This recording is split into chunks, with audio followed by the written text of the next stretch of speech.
Halo, selamat datang di episode perdana Brilio Pesta Bola.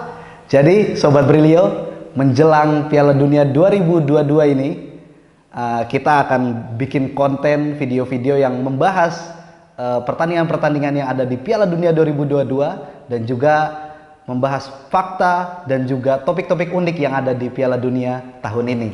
Saya Ikhlas Alfarisi dan sudah ditemani oleh sosok yang tidak asing lagi, ada Titis Widiatmoko. Salam. Tos dulu Pak. Oke, Titis ini akan menemani saya ketika saya akan memancing-mancing pertanyaan soal Piala Dunia 2022 dan kita awali dengan grup A dulu. Ya. Pertama ada Senegal, Belanda, Qatar dan juga Ekuador. Kita bahas Belanda dan Senegal dulu. Ya, pas banget sih bahasanya karena ini dua tim yang kemungkinan besar menurut saya, menurut perkiraan saya, dua tim ini yang mungkin akan lolos ke babak yang diekspektasikan sebagai tim yang bakal lolos tanpa menempikan Qatar sebagai tuan rumah, juga Ekuador sebagai kuda hitam dari Amerika Latin. Selatan. Tanpa menempikan itu. Kalau kita melihat memang dari sisi kekuatan tim, dari sisi tradisi, kemudian hasil-hasil kontemporer, ini memang Belanda dan Senegal yang punya kans paling besar untuk bisa lolos dari grup A. Ya, Senegal tampil sebagai juara Afrika dan di Piala Dunia sebelumnya, tepatnya di Rusia, dia hampir saja lolos kalau nggak ketinggalan satu kartu kuning sama Jepang kan? Iya betul, itu momen menarik ya.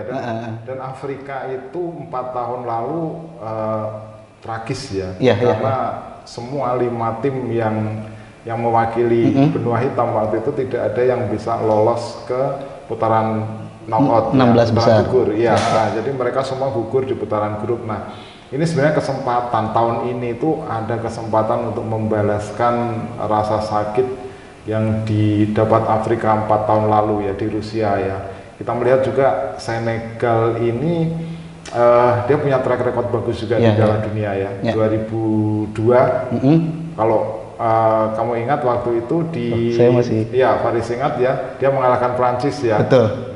Di Korea waktu di Seoul, partai pembuka. Nah, mereka waktu itu punya El Hadji Diouf, kemudian Aliou Cissé ya. Nah, sekarang si Cissé ini kapten tahun 2002 sekarang menjadi pelatih Senegal sekarang. Fakta menarik. Dan ini sudah 7 tahun dia. Artinya ini sudah saling kenal ya dengan timnya ya. Dan komposisi timnya ini juga banyak pemain-pemain yang kelahiran Prancis yang punya pengalaman di kompetisi Eropa. Kita lihat hampir di semua lini mereka punya pemain-pemain yang bagus ya. Di kiper Edouard Mendy, kemudian di posisi back tengah ada Koulibaly. Kemudian di back kirinya ada pemain Milan Ballo Touré. Kemudian di tengah itu ada Idrissa Gueye, ada Pape Sarr. Kemudian di depan ada Sadio Mane. Nah, komplit sih sebenarnya. Menjadi harapan setelah Senegal kemudian belum bisa berbicara banyak setelah 2002 silam. Tentunya Aliou Cissé, seorang pahlawan yang ada di Korea di 2002 ini akan mengawal Sadio Mane dan kawan-kawannya untuk coba berbicara banyak karena nanti akan ditantang oleh timnas Belanda. Timnas Belanda setelah absen di 2018 ini jadi momen pembuktiannya gitu. Jadi ini yang menarik juga Senegal lawan Belanda ini mereka partai pertamanya. Pertama justru. Bukan istilahnya bukan partai pertama. Pertemuan pertama. Atau maksud saya adalah ini pertandingan pertama mereka nanti di Qatar ya. Karena di satu pertandingan sebelumnya pembukanya adalah Qatar lawan Ekuador ya. Nah ini dua tim kuat langsung bertemu sejak awal. Ini menarik. Nah, Belanda, kalau kita lihat Belanda ini dia sudah absen di 2018. Kemudian terakhir dia di 2010 waktu itu dia bisa ke final kalah dari Spanyol ya. Bahkan bisa hampir juara kalau misalnya sakit sekali kalian fans Belanda ini. Robben waktu itu nggak bisa bikin gol dari peluang emasnya. Waktu itu kesempatan dia untuk juara sangat besar. Kemudian di Brasil mereka peringkat 3 ya. Ya. Bahkan di perebutan peringkat 3 mereka menang lawan tuan rumah ya 3-0 ya. Tapi setelah itu mereka nggak pernah lolos ke turnamen besar. Nah, kemudian 2 tahun lalu mereka sebenarnya berusaha untuk membalaskan kegagalan di 2 turnamen besar sebelumnya. Nah, lolos di 2020 waktu itu, hanya sayang di per-8 final mereka kalah dari Ceko ya. Dari Ceko. Nah, memang kalau kita lihat waktu itu skuadnya masih banyak pemain muda ya. Nah, sekarang ini ada campuran ya. Waktu itu Van Dijk nggak bisa tampil ya. Nah, sekarang kita lihat ada ada perpaduan ya antara pemain senior, ada pemain junior. Kita lihat ada Van Dijk, kemudian ada Depay ya. Kemudian De Jong juga di tengah. Hanya memang problem Belanda ini adalah kalau kita lihat mereka pemain-pemain intinya jarang punya kesempatan main di klub. Ya, termasuk Memphis Depay. Depay dan De Jong ini kan jarang. Klasen juga di Ajax juga jarang. Nah, ini agak jadi problem sih bagi Belanda. Akhirnya harapan itu mungkin tidak terlalu ditinggikan, tapi setidaknya timnas Belanda kembali bisa berbicara banyak. Ya lolos 16 besar lah, jangan malu-maluin gitu. Lanjut, pertanyaan selanjutnya adalah apakah Matthijs de Ligt dan Van Dijk akan bisa menahan gempuran dari striker asal Qatar Al Mus'ali yang digadang-gadang sebagai striker terbaik di Asia? Ya, kalau kita lihat kalau Belanda ketemu dengan Qatar sih peluang terbesar tetap ada di Belanda ya. Meskipun Qatar ini menyandang predikat sebagai tuan rumah dan kuncinya memang buat Qatar sih di partai lawan Ekuador menurut saya partai pembuka ya. Karena kalau dari tradisi semenjak Piala Dunia ini tuan rumahnya selalu tampil di laga pembuka, ini kan hanya satu tuh yang nggak bisa menang tuh. Afrika Selatan waktu itu ya. Afrika Selatan. 1-1 lawan Meksiko, tapi semuanya bisa menang. Ya. Menang. Nah, Qatar untuk curi poin dari Belanda ya saya pikir agak sulit ya, meskipun mereka tuan rumah. Qatar kalau mau curi poin ambilnya dari Ekuador, itu peluang besar, partai pembuka, tuan rumah, dan juga Qatar. Kalau kita lihat Qatar ini dia tim yang keuntungannya apa? Keuntungannya dia mempersiapkan dengan sangat panjang. Meskipun bukan pertandingan kompetitif, tapi ya ada beberapa, misalnya dia diundang ke Copa America, kemudian dia juga ikut ke Piala Emas CONCACAF ya. Dia waktu itu sampai ke semifinal, kalah dari Amerika Serikat. Kemudian dia juga ikut kualifikasi UEFA Grup A waktu itu. Bayangkan dia hampir merasakan semua turnamen di seluruh dunia, dan itu kelebihan dari Qatar ya. Artinya tim ini sudah dibentuk sudah lama ya. Iya, betul sekali, sudah lama. Dan juga pelatihnya ini juga pelatih yang mengasuh tim sejak usia muda ya. Ada Felix Sanchez. Ya, Felix Sanchez, dan dia pelatih yang berasal dari tim usia muda Barcelona ya. Kemudian dia pindah ke Qatar, mengasuh tim usia muda lama, dan beberapa pemain yang dibawa dia di tim senior ini adalah pelatih-pelatih yang sudah dia asuh sejak lama. Jadi memang dari sisi kekuatan kohesivitasnya si Qatar ini cukup kuat. Hanya kelemahannya apa? Kelemahannya adalah dia nyaris nggak memiliki pemain dengan pengalaman internasional untuk laga-laga dengan tensi setinggi Piala Dunia. Karena apa? Karena nyaris semua pemainnya ini tampil di liga lokal. Jadi dia nggak punya pemain yang pengalaman internasionalnya luas. Setajam-tajamnya Al Mus'ali, dia hanya bisa hat-trick di Liga Qatar ya, bukan di Liga Primer. Ya, betul. Jadi itu beda banget misalnya dengan Ekuador nih, kalau kita mau bicara satu tim lain di grup A ini ya. Kalau Ekuador ini paket kejutan dari CONMEBOL ya, dari Amerika Latin ya. Siapa sangka misalnya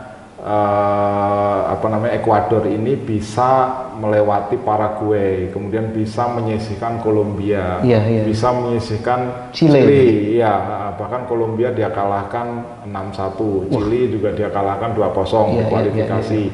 Brasil dia tahan 1-1, Argentina dia tahan 1-1. Padahal Ekuador ini sebelum memulai kualifikasi, peringkat FIFA dia itu yang paling bawah, nomor 2 setelah Bolivia di zona CONMEBOL. Jadi ini memang paket kejutan. Paket kejutan. Ya, kenapa mereka bisa seperti itu? Karena memang mereka kuat ya, secara individu dia bagus. Kemudian secara tim dia juga dia komplit. Kemudian taktik bermainnya juga cukup bagus. Ya, artinya ketika ada yang meremehkan Ekuador di Piala Dunia 2022 hanya sebagai pelengkap, itu patut dipertanyakan gitu. Karena Ekuador sendiri juga ya dengan kolektivitasnya, dengan semangat pantang menyerahnya nanti mungkin bakal bisa memberi kejutan ya. Iya, betul. Nah, mereka juga komplit ya pemainnya ya. Misalnya Estupinan. Ada trio di Brighton ya. Ya, di Brighton. Ada trio ya, Estupinan, kemudian Caicedo, Moises Caicedo, dan Sarmiento. Nah, ada 3 pemain ini yang dia main di Liga Primer ya. Kemudian ada satu lagi striker mereka yang striker senior yang main di Galatasaray itu yang 33 tahun, si Valencia itu. Ini yang membedakan Ekuador dengan Qatar itu tadi dari sisi pengalaman pemain ini tadi. Meskipun ini skuadnya masih skuad muda ya. Ekuador ini masih, kalau kita lihat Caicedo yang jadi tulang punggung dia di tengah itu kan masih 21 tahun ya. Estupinan juga di kisaran awal 20-an lah, masih sangat ini tim yang masih sangat muda ya. Dan rata-rata umur timnas Ekuador itu 25 tahun. Sangat muda ya. Tapi itulah pengalaman internasional itu yang membedakan Ekuador dibandingkan dengan Qatar. Dia kalau saya disuruh memilih misalnya antara Qatar dan Ekuador, kemungkinan siapa yang paling bisa memberikan kejutan, saya lebih memilih Ekuador slightly tipis ya di atas Qatar karena saya juga nggak bisa menafikan faktor tuan rumah ya, karena kadang tuan rumah ini kan ada boosting tersendiri, euforia tersendiri. Betul ya, kayak Korea Selatan. Masih ingat ya, Korea Selatan, Jepang, seperti itu. Kadang Afrika Selatan juga. Kadang ya hal-hal seperti itu yang di luar apa namanya, di luar logika permainan sepak bola ya, logika berpikir sepak bola. Di luar teknis pokoknya. Iya, betul. Ya kalau sisi teknis, kita bicara teknis, kemudian kekuatan tim, strategi pelatih, kita bisa sebut Belanda. Kalau kita bikin urutan ya, Belanda, kemudian Senegal, Ekuador, Qatar. Tapi karena faktor misalnya iklim, kemudian pengenalan lapangan, gitu kan pastinya Qatar ini juga berlatih di lapangan yang akan menjadi tempat bermain dia ya, untuk yang punya kawasan gitu ya. Istilahnya kayak rumputnya, bolongnya ada di sebelah mana aja dia tahu. Betul. Nah yang kayak gitu-gitu tuh yang kita nggak bisa prediksi ya. Jadi ini slide tipis saja, saya pikir kalau siapa yang akan jadi kejutan di grup ini antara Ekuador dan Qatar ya tipis. Tapi Ekuador kalau melihat dari performa mereka selama ini ya, saya pikir Ekuador agak di atas dari Qatar ya. Ekuador ini 5 pertandingan terakhir itu mereka nggak pernah kebobolan. Padahal mereka ketemu Jepang, Arab Saudi pernah, ketemu Meksiko juga. Nggak pernah, Nigeria juga mereka pernah ketemu Nigeria. Nggak pernah kebobolan. Tapi sayangnya dia nggak bisa bikin gol juga. Itu dia. Dia punya modal besar dan juga punya PR yang sangat besar tentunya. Nah, kalau misalkan diprediksi nih, kita langsung prediksi nih. Kira-kira Senegal dulu apa Belanda dulu yang bakal jadi juara grup? Kadang namanya turnamen besar ya, seperti Piala Dunia kayak gini-gini nih, apa yang ada di atas kertas itu tidak bisa selamanya terjemahkan langsung ke lapangan. Kadang biasanya ada sesuatu faktor teknisnya, faktor yang bisa membuat prediksi itu berantakan. Misalnya bisa jadi taruhlah yang hampir di kepala semua orang ingat itu, siapa yang sangka Korea Selatan itu bisa mengalahkan Spanyol, bisa mengalahkan Italia misalnya ya, itu ambil contoh saja, saya ambil contoh. Siapa yang menyangka misalnya Kamerun bisa mengalahkan Argentina di babak pembuka, siapa yang berpikir Senegal bisa mengalahkan Prancis misalnya. Nah, hal-hal yang seperti itu yang nggak pernah yang menjadi sisi menarik dari Piala Dunia. Jadi kalau disuruh menebak ya di atas kertas Belanda, Senegal, kemungkinan dia punya peluang besar untuk lolos dari grup ini. Cuma untuk nanti ke quarter final, ke perempat final, Belanda agak sulit sih. Belanda agak sulit karena memang tim ini masih belum memiliki world class player yang sesungguhnya untuk momen-momen seperti Piala Dunia. Iya, karena satu bintang saja nggak cukup ya untuk jadi Power Ranger untuk mengangkat sebuah tim meraih kejayaan seperti itu. Ya, kita tunggu saja kira-kira grup A ini akan terjadi kejutan apa di Piala Dunia 2022.